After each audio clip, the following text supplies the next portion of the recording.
Lanjutkan wahid linnasi ma tuhibbu linafsika takun mu'minah.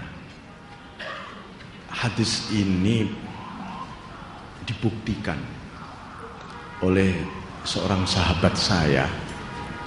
Dulu kakak kelas saya di pesantren, sekarang jadi kiai, tapi bukan kiainya kayak ibu-ibu begini atau kiainya para santri, tidak. Kawan saya ini kiainya para pelacur. Nah, dia punya majelis, namanya bukan majelis Rasulullah, bukan majelis Nurul Mustafa, bukan, majelis para pelacur di Surabaya. Itu satu komplek pelacuran terbesar di Asia Tenggara. Nah, kiainya kawan saya itu. Dia memberanikan diri dengan istrinya terjun di situ dakwah. Dia bangun rumah di tengah-tengah komplek itu. Karena apa? Saya harus mencintai orang lain, walaupun dia pelacur, seperti saya mencintai diri saya sendiri.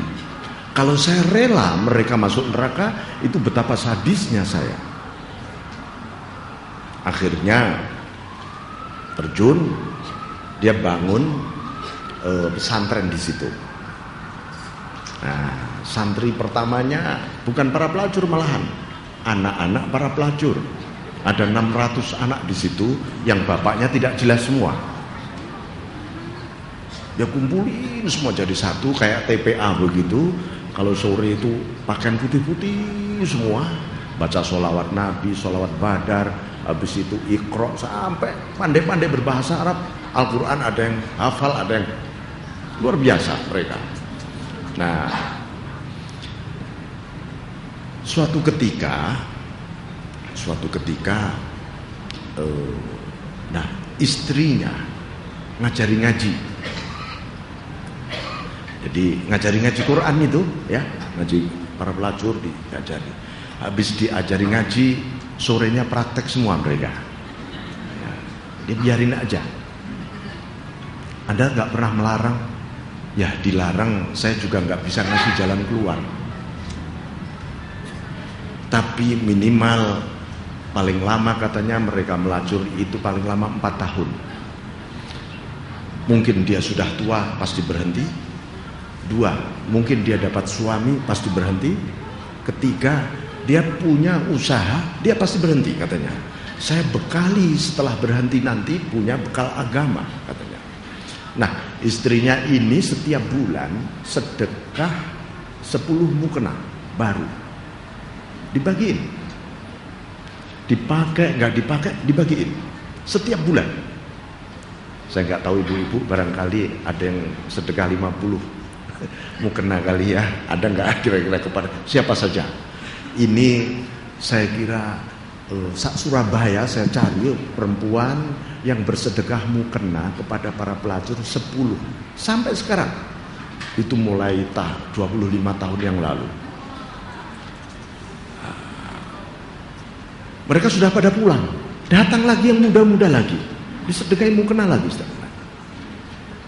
Minimal, oh iya ini dari Bu Ustadz katanya. Mungkin di tengah-tengah kesadaran dia tahajud, dia bisa tobat. Hanya gara-gara mukena. Coba mungkin ibu-ibu tidak harus kepada para pelacur ya. Usahakan kalau nggak bisa 10, 5 saja. Setiap bulan beli mukena baru, yang baru, jangan bekas. Yang baru, yang bagus, sedekahkan pada tetangga. Karena kebanyakan orang-orang mukenanya 1 tahun, iya itu aja, 1 doang. Mereka harus punya mukena baru. Ya, coba dibiasakan itu. Nah, ini karena cintanya kepada sesama, dia bilang kalau dia pedih, saya juga pedih. Dia rasakan betul. Kawan saya ini dulu ketika di pesantren jarang ngaji. Dia menjadi tukang pijitnya kiai. Itu ya. Setiap hari tukang pijit. Kebetulan kiainya itu setiap tahun naik haji waktu itu. Sampai sudah naik haji 35 kali gitu. Kemudian kawan saya berdoa, ya Allah, saya hanya tukang pijitnya kiai, katanya. Siapa tahu saya bisa naik haji nanti, katanya begitu. Karena kawan saya orang fakir, kawan saya. Sekarang ini beliau, kawan saya ini setiap tahun naik haji sudah 25 kali. Setiap tahun, jadi naik haji 2 tahun yang akan datang sudah ada yang membiayai sekarang ini. Antri membiayai kawan saya naik haji. Nah, ini barokah rasa cintanya kepada sesama. Wa ahsin mujawaratan man jawaraka takun muslimah. Perbaiki tetangga. Kalau tetangga Anda menyebalkan, ya, mohonin ampunan kepada Allah. Jangan malah dibalas dengan kesebalan. Istighfar, ya Allah ampuni juga dosa dia. Al-Fatihah. Nah gitu, hadiah Fatihah. Ya, jangan menghadiah Fatihah kepada orang-orang yang menyenangkan saja. Yang menyebalkan ini justru kita kasih hadiah Al-Fatihah karena Anda mengirimkan cahaya kepada dia. Ada nur. Ini namanya hubungan dari hati ke hati, ya seperti itu. Nah, bukan malah dindemin di ini. Jangan. Itu kita menyimpan api neraka di dalam hati kita sendiri nanti. Nah, Al-Fatihah. Fatihah. Waqlilid dhahk fa inna kathratad dhahki tumitul qalba. Minimalisir, minim, ya. Jangan terlalu banyak tertawa. Sedikit-sedikit, wah, sebentar lagi, waduh. Ini membuat hati kita jadi keras. Lama-lama mati hati kita. Hati kalau mati sulit sekali ditembus oleh hidayah. Nih, ya. Jadi sampai Rasulullah SAW ketika tertawa, beliau hampir-hampir tidak pernah terdengar suaranya. Paling maksimal gigi-giginya pada kelihatan. Nah itu. Jadi jangan terbiasakan banyak tertawa. Nah, kembali soal qanaah ini. Qanaah ini satu bentuk kemuliaan, Bapak Ibu sekalian. Orang memiliki qanaah itu sebenarnya sedang membangun satu wadah. Wadah besar. Wadahnya apa? Wadahnya fadl, wadahnya rahmat, wadahnya ridho, wadahnya syukur, wadahnya berserah diri. Namanya tawakal. Saya sulit banget ya hatiku berserah diri kepada Allah. Oh, rupanya saya memang tidak terima, tidak menerima atas takdir. Padahal kenapa Allah memberi takdir kita yang begitu pahit? Takdir itu kadang-kadang manis, kadang-kadang pahit. Ya, itu sama sekali sesungguhnya tidak memberi makna bahwa Allah sedang tidak sayang pada kita, tidak. Jangan sampai kita memiliki persepsi apa Allah nggak sayang sama aku sekarang ya. Kok takdirku ini sudah ketiban tangga, kena genteng, kena hujan, terus beruntun. Problem ini kok terus Tuhan? Apa Tuhan sudah nggak sayang lagi? Ini kebanyakan orang curiga kepada Allah. Itu tidak boleh. Kenapa? Karena qanaah kita hilang tadi.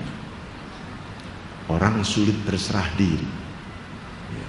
Anda juga jangan mengatakan begini, saya sih bisa Pak, qanaah. Istri saya nggak bisa katanya. Ibu-ibu juga begitu. Saya sudah bisa nerima Pak, tapi suami saya belum bisa, saudara saya juga belum bisa.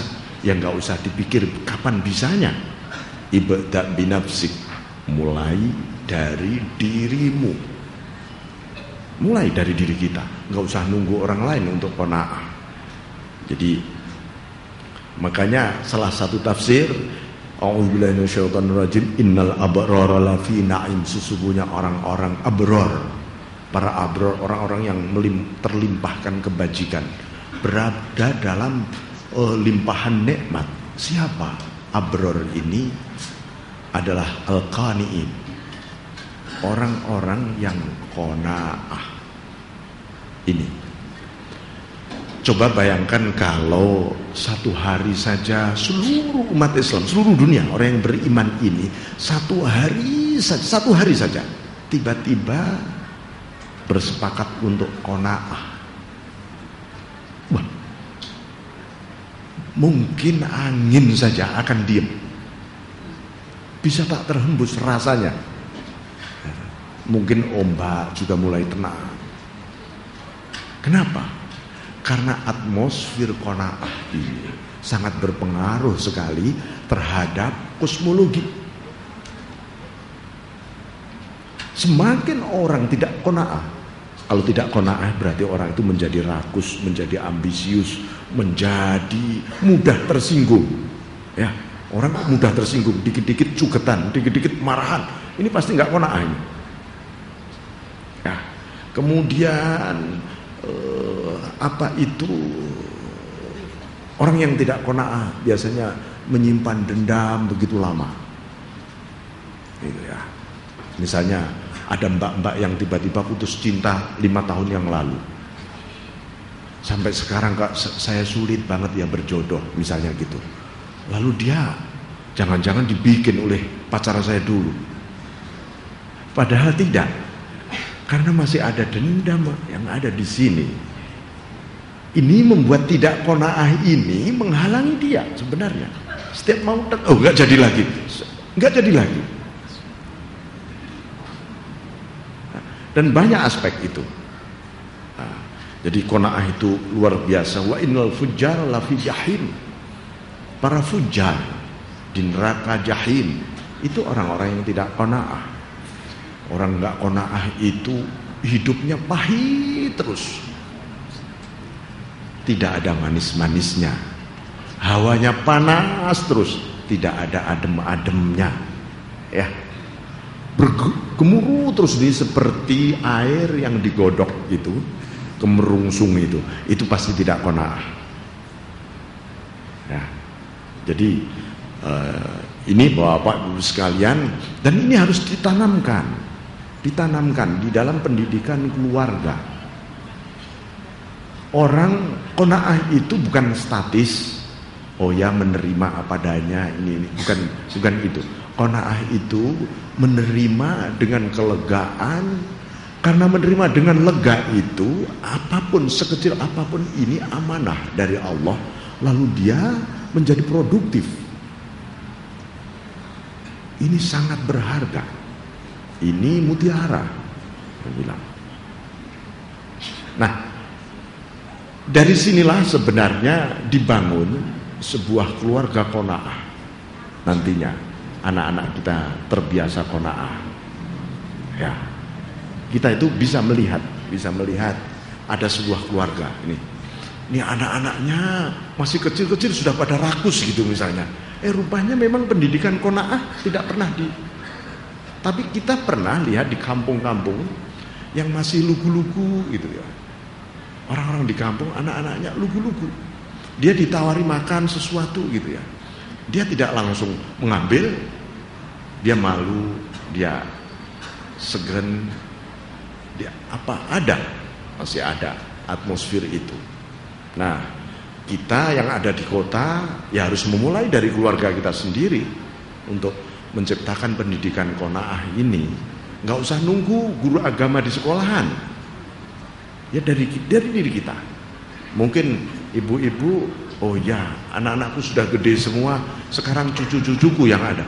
Dari cucu-cucu itu dididik menerima penghargaan terhadap rizki nikmat dari Allah SWT. Menghargai yang kecil berarti dia menghargai yang besar. Siapa yang menghargai yang sedikit berarti Allah akan memberi penghargaan yang besar nantinya. Karena apa? Karena orang yang bisa menghargai yang sedikit dan yang kecil dan yang kita anggap remeh, sebenarnya dialah yang siap menerima anugerah Allah.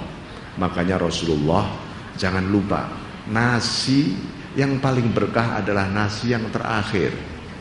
Nah, ini soal penghargaan.